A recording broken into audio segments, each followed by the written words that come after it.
Morning, everyone. Now we'll read the next chapter today of The Fields of Home. And let's see. The next one is chapter 22. The title is Homecoming. Sounds like Ralph went back to the farm from Boston, huh? You remember the previous chapter? He and Uncle Levi had a good visit in that restaurant, Hayes Place, on Causeway Street in Boston, which is a street that really does exist. It's near North Station and the Boston Garden. Okay, let's see now. I might put my glasses on, I'm not sure. The trolley ride from Bath to Lisbon Falls seemed longer than ever before. I didn't go to Grandfather's by either the Ridge Road or the County Road. At the edge of town, I turned into a path that led toward the wooded hills to the northwest. The path turned west after I'd followed it into the woods, so I left it, picking my way through the underbrush in the direction I thought would bring me out at the farm. Twice, I had to make a wide circle when I came to swampy ground, and once I had to fight through heavy junipers and brush to get across a brook. By the time I got across, there was mud up to the tops of my shoes, and my suitcase and bundles felt as if they weighed a ton. I had scratched my face and hands on twigs and bushes, was sure I'd got twisted somewhere in my directions. The only sensible thing to do seemed to be to turn east, get to the county road, and follow it to the Four Corners. I changed my direction and had gone about 100 yards through a thick stand of hemlocks when I came out into an open space. The ground was sandy, there was sparse hay on it. Across the open space, there was a brook with alders growing along the banks. The grass was trampled at the edge of a gravelly bend. It was the place Annie Littlehale had showed me, where the raccoon washed his food, at the far end of Grandfather's hidden field. When I'd gone to walk with Annie, I'd only known that I liked to be with her, and had noticed only the things she had pointed out to me. Now, coming onto the spot so suddenly, just when I decided I was lost, made it look beautiful. After I'd drunk from the brook, I crossed it on the stones and hurried through the pines to the edge of the lower hidden field. I had never noticed before how much it looked like the inside of a great cathedral. Tall pines walled it at the back and on both sides, and the morning sunshine streaming through their upper branches looked like the tinted light that comes through high church windows. Through the hemlock woods and the maple grove, tree after tree that I didn't know I'd ever noticed before stood like old friends waiting to welcome me home. There was the hemlock Annie had been standing behind when I'd seen her watching the squirrel, the maple he'd been playing in, and the three great oaks that grew from the single stump. At the high field, the row of stones I'd piled against the orchard wall was just as I left it, but the stone rake had been used. From the footprints old Nell had been hitched to it, had pulled it through about 30 feet. A line of stones trailed out on the ground behind it. Going down the orchard hill, I saw no sign of life at the buildings. When I opened the back barn door, the yellow colt snaked his head out of the stall and jerked it back again. A calf bawled from the tie-up, and the hogs in the cellar set up a chorus of squealing. Old Nell's stall was empty. The spring wagon was gone from the carriage house, and old Bess didn't answer when I whistled. Ashes and grease had been spilled on the front of the kitchen stove and the floor around it. Grandfather had tracked through the mess, left a trail of footprints leading into his bedroom. Oh, my word. Dirty dishes were piled on the kitchen table, the stove, and in the old iron sink. The bottom of it was yellow with rust. After I changed my clothes, I built a fire, heated water, put the dried-on dishes to soak. Then I swept the kitchen floor and scrubbed it with lye. I didn't go into Grandfather's room, but scrubbed up the pathway of ashes as far as his door. It took me till noon to get the place cleaned up, the dishes washed, and the sink scoured. The barn wasn't much better than the house. From the condition of his stall, I was sure the yellow colt hadn't been used, but Nell showed that she had been out the greater part of every day. I cleaned the tie-up, carried water to the hogs in the barn cellar, cleaned the horse stalls, and harnessed the yellow colt. He was as mean as I had ever seen him. I had to use a curry comb in good shape before he'd let me put the bridle on him. In Colorado, I thought I'd handle all kinds of horses, but there was never one like the yellow colt. Old as he was, he reared and fought me all the way to the high field. I knew it was either a case of forgetting me while I was gone, or that he hated me so much he'd only do what I wanted him to do after he'd learned again to be afraid of me. I decided I'd fussed with him long enough, and that this time I was going to teach him to be afraid in a hurry. On each of the 3 bucks he went into before he settled down to work, I wired his ears together tight enough to pull wads of hair, and each time I forced big handfuls of dirt into his mouth. After that, he fought the rake, lunged into each pull as if he were trying to tear his collar off, and stood blowing and watching me whenever I stopped him for a rest. Now that Grandfather knew about the stone rake, there was no need of hauling the rocks away after raking each row, and I thought that a hard afternoon's work would be good for the old colt's disposition. I kept him going steadily till it was time for Annie Littlehill to come for her cows. By then, he was glad to stand quietly while I went down to the valley. When I'd come back to the farm, I'd wanted to bring Annie a present, something that would be sort of special. The prettiest things I had, and the ones I liked best, were the silver spurs the cowboys in Colorado had given me for my first roundup. I put one of them into my suitcase, had brought it to the high field with me, carried it in my hand when I went down over the hill to meet Annie. It wasn't until we'd called hello to each other, and Annie was standing right across the stone wall from me, I realized what a silly thing a spur was to give a girl. My face felt as if it was on fire. I sounded just as silly as the spur looked when I held it out and said, "I bought you something. I don't know if you'll have any use for it." Oh boy. Annie took the spur in her hands, turned it over and over. Then she looked up and said, "It's beautiful. Where did you get it? It's a riding spur, isn't it?" The spur did look shiny and nice. I'd been polishing it every time I stopped the yellow colt for a rest, and the light of the setting sun made fire seem to sparkle on the points of the rowel. I said, "It's a riding spur, but I'm not going to be riding anymore. I wanted you to have it." Then I turned quickly and started climbing the hill. "Don't run away," Annie called after me. "I'm glad you've come back. We were all worried about Mr. Gould. Is he all right?" I only stopped long enough to say, "I don't know. I haven't seen him yet. I guess he's gone to an auction. I'll have to get back to the yellow colt before he's all tangled up in his harness."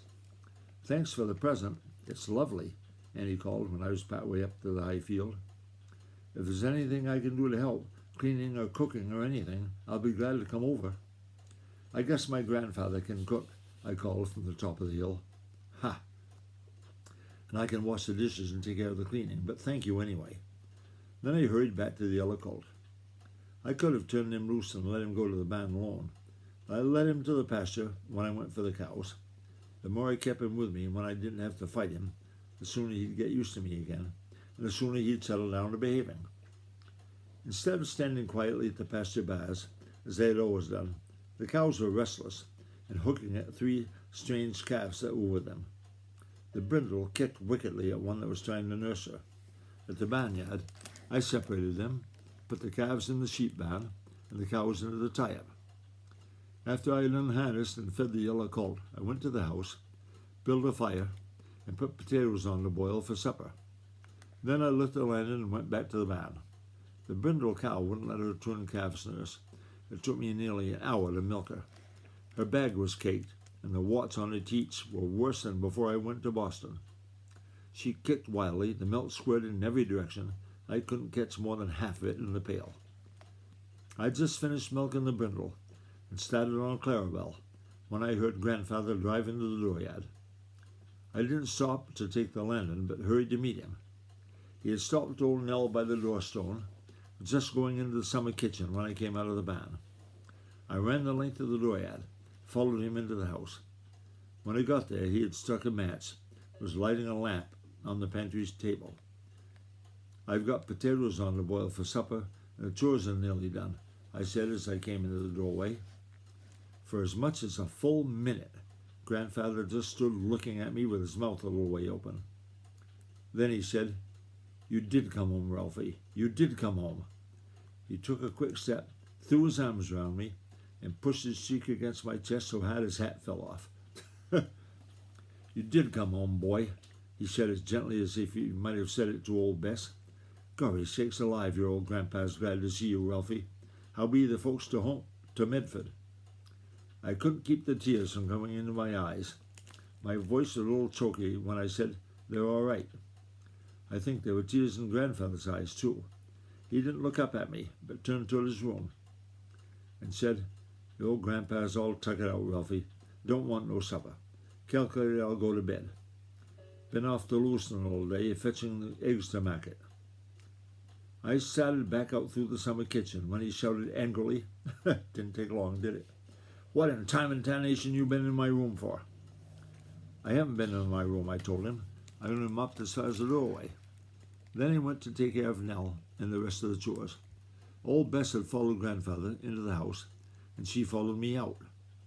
I might not have noticed her at all if she hadn't touched her nose against my hand and whined softly in her throat.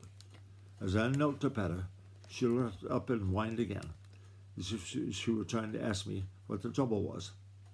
She never left my heels till all the chores were done, and I'd gone to the house for the night. I got up with the first streaks of daylight, but Grandfather was already in the kitchen when I went downstairs. Smoke was pouring from the stove. He was stirring banner oats into a kettle of water that wasn't steaming. Gory sakes alive, Ralphie," he sang out as I came through the doorway. "Tarnal nice having you to home again. I be fixing us a nice mess of victuals so's to put a leg under us for the day. Ain't nothing like a good mess of oatmeal porridge to hold a man's ribs out. Thunderation, guess I wasn't heeding what it was about." Grandfather had looked up at me as he spoke, but was still holding the tilted oatmeal package over the pot, and the premium saucer had slipped out. Many years ago, and I can remember when they still did it, oatmeal boxes came with a little dish inside. That's what he's talking about, the saucer. Hit the edge of the iron kettle, broke into 100 pieces, and scattered over the stove, on the floor, and into the pot. "Ain't that a tarnal shame," he muttered as he picked pieces of china or the oatmeal with his thumb and finger. "Nice pretty saucer like that all broke to smithereens. Well, what's the odds? Likely as not there'll be a pretty one in the next box. I don't calculate it's hurt the porridge none. Why don't it skim out? We'll sink to the bottom. Did ever you eat porridge with maple syrup on it, Ralphie? Awful good. Fetched a pail of it down from the open chamber whilst Levi was here. It's right there in the doorway, in the cellarway. Pass it here. Fetch up a piece of pork out of the barrel. Pick a good fat piece. Fat pork goes good with oatmeal. I'll set it a-frying whilst you do the chores. Leave the milk into the calves." "I don't think they're doing a very good job of it," I said. "Don't you think it'd be better if I'd milk by hand and feed the calves? That pair of little twin steers is awfully skinny, and the brindle won't let them touch her."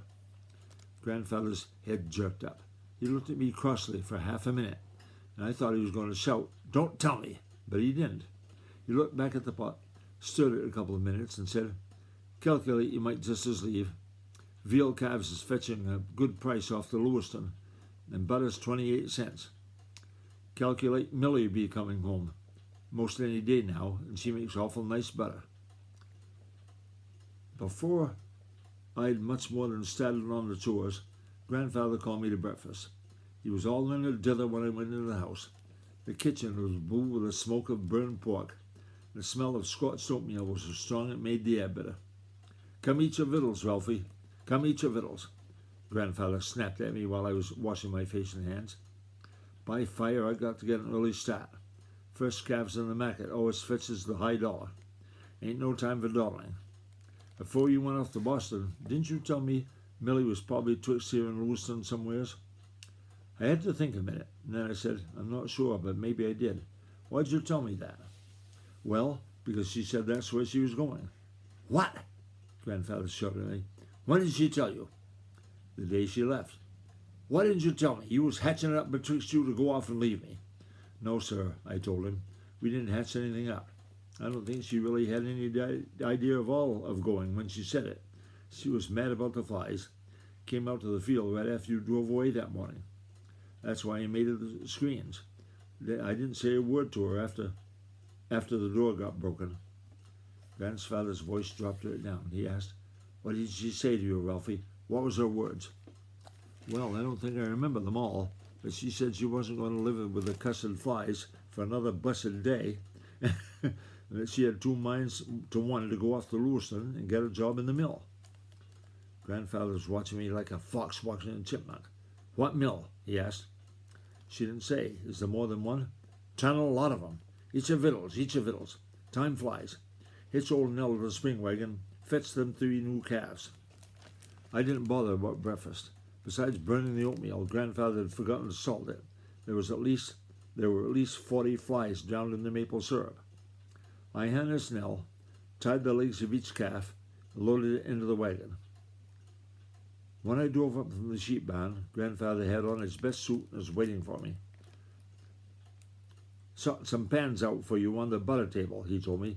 "Put the milk to rising in the cellar. I'm calculating on fetching Millie home with me whence I come."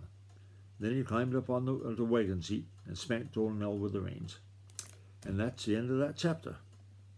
Read another one soon, probably tomorrow. Okay, bye-bye, everybody.